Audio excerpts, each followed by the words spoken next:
Today. Hey everyone, Destiny's paying out! Get in here! This is CheckPoint.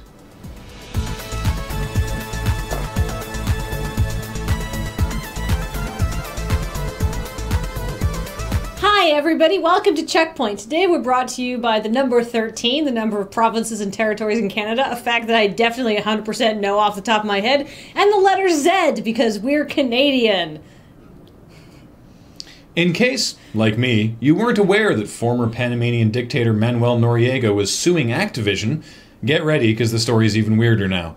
Noriega, currently serving time in a Panamanian prison after already serving 20 years in a US prison, claims that Call of Duty Black Ops 2 portrayed him as a kidnapper, murderer, and enemy of the state, which he somehow believes increased sales of the game. But Activision has a secret weapon on their side. They have hired, as co-counsel to the defense, former mayor of New York City, Rudolph Giuliani, who said he is, quote, not interested in giving handouts to a convicted murderer and drug smuggler who is demanding money from Activision and its popular Call of Duty franchise for simply exercising its right to free speech. Chances of Noriega winning this suit seem very, very slim, but worst case scenario, sued by a real dictator will make great marketing copy for the box. Everyone's favorite, recently beloved, but otherwise forgettable Smash Bros. Tag team, the Ice Climbers, will not be returning for Super Smash Bros. Wii U, and you have the 3DS version to blame. Unlike the game's new Rosalina and Luma power team, the Ice Climbers are interpreted by the game as two wholly separate characters, and therefore in situations where all 4 players were playing what amounted to 8 on-screen characters, the 3DS version just couldn't hack it. So they've been sent back down the mountain of obscurity to hang out with Zero the Kamikaze Squirrel and Hannah from Fear Effect. Guardian, the Traveler needs your help. Or at least that's what the speaker is telling your ghost. Or, look, we need you to save the solar system or something. The point is you're going to need better gear. So, do like all the most tricked out Destiny players do and get in your spaceship, then fly to Earth and shoot at a cave. An in-game exploit dubbed the Treasure Cave, or my personal favorite, the Cave of Wonders, was recently discovered in Bungie's Destiny, and it works like this. There's a cave, and as long as you stand far enough back from it, wave upon wave of enemies will spawn, and you and the other 12 Guardians standing on the concrete outcrop shoot them all before they ever leave the cave, then every 5 minutes you all run in and grab all the loot they've dropped, which is going to be a lot. Surely Bungie will patch this soon, but until then, some of Earth's greatest champions will be leveling up through gopher extermination. Speaking of Destiny, Activision has proudly sent out a press release helpfully telling us that Destiny is very popular both to play and to watch.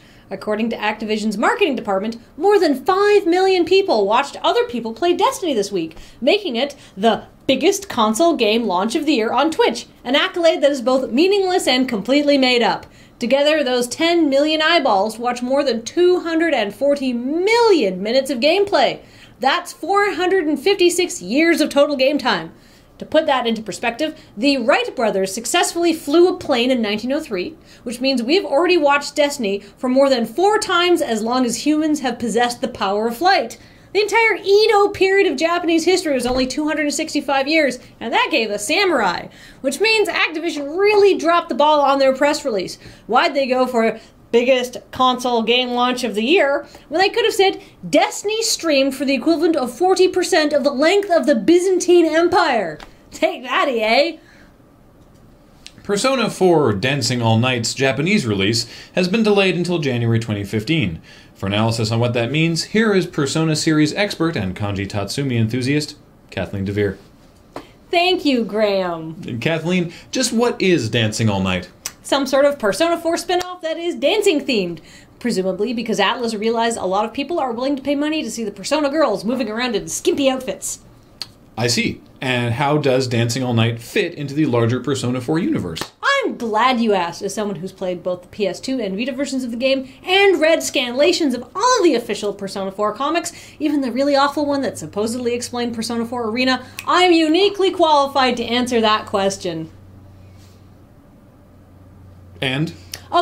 Midnight Channel Shadow World Dancing Contest that unites everyone once again, but this time, Rize's idol rival Kanamine is also there. Why? so they could put another girl in the game. See my previous statements regarding skimpy outfits, dancing, and Atlus's complete and utter disregard for respecting the lovely bittersweet ending of the original game. I don't think you'd previously mentioned that last part. Oh, my apologies. That was just my poor broken heart saying that part on the inside. Right. The part of my heart that loves Persona 4. Well, that about wraps it up for this week. Stop hurting me, Atlus! Goodbye.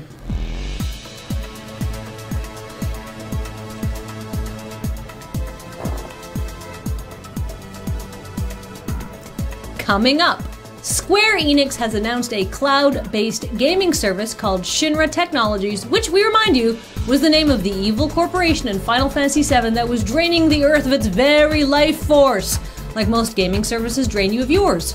So good name! That was better. Let's... Maybe we should practice more often.